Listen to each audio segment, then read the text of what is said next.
Oh, hey, I didn't notice you there. Well, while I have your attention, let me address to you a topic that has been bothering our countries for many years: gang violence. Now, let me give you a quote by one of the world's greatest artists.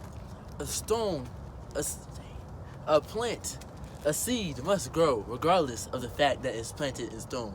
Tupac Shakur.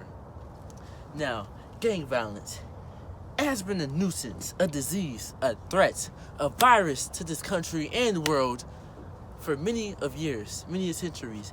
It has not only impacted me and you, but it's affected you, us, and other peoples around the world. You see, many deaths are to gang violence, especially in low-income neighborhoods where kids barely have enough money to eat at night and parents barely have enough money to feed their children at night. So we need more attention to this. The story has been addressed on the news here and there, but has it been addressed enough? No, it has not, because people need to do something about it. So my idea is that gang violence could be reduced by sports and recreational activities, because sports not only occupies the kids' time, but it only gives them something to do, and it gives them something to look forward to, and it also gives them a sense of family and team bonding. You see, only when I was 7 years old, my grandfather introduced me to the world of basketball. I could have been just like them lonely kids out there in the street doing all these bad things, gang violence, selling drugs, and doing everything else and whatever. But no, he showed me the world of basketball, and that really taught me important life lessons that I use to this day, such as team bonding, friendly competitiveness, and also sportsmanship. Those lessons, you see, are the things that we young people need today to grow up to be better human beings and contribute to society. So, when I was young and I played basketball, I felt like when I stepped on that court, all my stress and worries just melted away on the court. And it just felt like I was just in paradise playing. And also my teammates, we also experienced a team bonding like never ever. And we felt like that was our family. When we played together, we played like a family. And our coach, that was like our father, because he was with us every day, up to 2 hours a day, 3 hours and more. Stay on topic. 3 hours on game day events. Yeah. So I'm going to tell you today why sports can reduce gang violence. So first of all, it occupies time. Sports practices can last up to 2 hours and longer, especially game day events. Track meets can last up to 2 hours and long, and all day long. And that occupies their time. If that occupies their time, that's less time they're in the streets. That's less time they're getting involved with somebody that is no good. That's less time they're doing bad things to hurt people. That's just less violence in the community. So if we occupy their time more, then maybe that might reduce gang violence just a little bit more. It might not be big, but the little things matter. The little things help in life. In my second time, it gives them a sense of purpose. You see, so most kids that join gangs,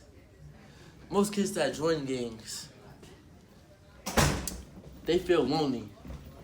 They feel like they have nobody around them. They feel like they have no sense of purpose or don't know what to do with their lives. You see, because especially in low-income areas, I feel like they've been told that they couldn't do nothing their whole lives. And they felt like they couldn't do their whole lives because of the way they lived in the area they're in. You see, but if you join a basketball team or any kind of team, your teammates, you play together for so long, especially season is so long that you feel like you're a family after that. After that first win, you feel victorious, especially with your teammates. You're hugging them all together, and especially your coach. The coaches, I feel like, are the most important part. Because not only are they tough and hard, they also care about you. I know that it might seem like they're crushing your soul with their yelling, but they're just trying to make you a better man, not only in sports, but in life. Prepare you for the future. You know what I'm saying? So that creates like a father figure for a kid that feels like he has no father. You know what I'm saying? And that also inspires him to do better things. That he can do better things, what he has been told his whole life. It inspires him to do better in life and contribute to society as a normal person and just get his life together. And my third thing is that it keeps them off the streets. You see, sports keeps off the streets by attracting them. You see, nothing can attract a kid more than an event because kids are competitive. You know what I'm saying? And, especially if there is a prize involved or just even something to do to occupy their time. Like an after school activity such as chess club, checkers, basketball, tennis, and etc. And also it teaches them moral character as well. You see,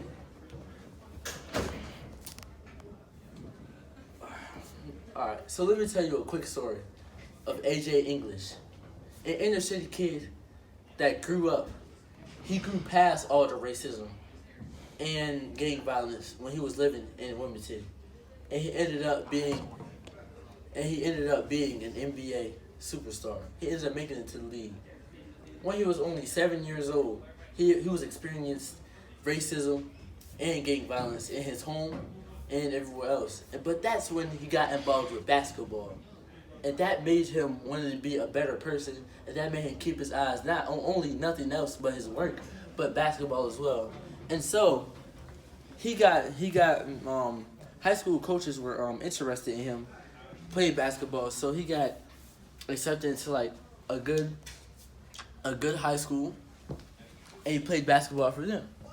And not only that installed character in him, but that also displayed how truly a good man Mr. English was. You see, some people just think just because you're an inner city kid that you're a robber, you're no good, you're not going to be nothing in life.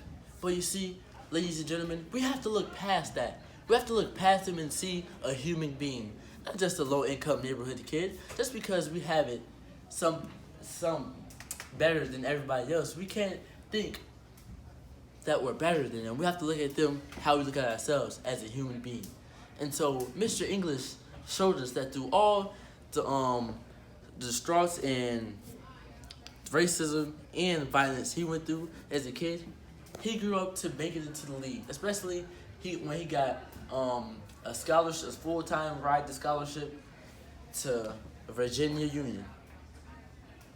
You see, not only did he take them to the Final Four, but he took them to the U.S. Basketball opening, and he also was a all-time scorer. He also was the top scorer in the country. So basketball made him have a better life and future for himself, and set him and his kids and grandchildren up for life. So what I'm basically telling you to do to here today, ladies and gentlemen, is that gang violence not only affects me and you, it affects everybody. And maybe we should just go out and do a kind act for others once in a while. Such as if we see a kid walking the street or just feeling down and with his head down, just give him a word of encouragement. Sure, you may not think that it might not help, but it may impact that kid's life because somebody took the time out of their day just to encourage him.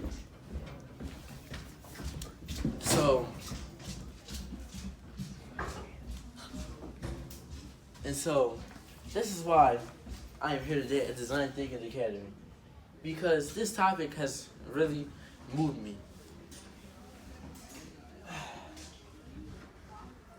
So in conclusion on what I'm trying to say, how sports can reduce gang violence It not only occupies their time, installs character, gives them life lessons, and keeps them out the streets, and gives them hope for the future as well, but it also saves us, me, and you as well.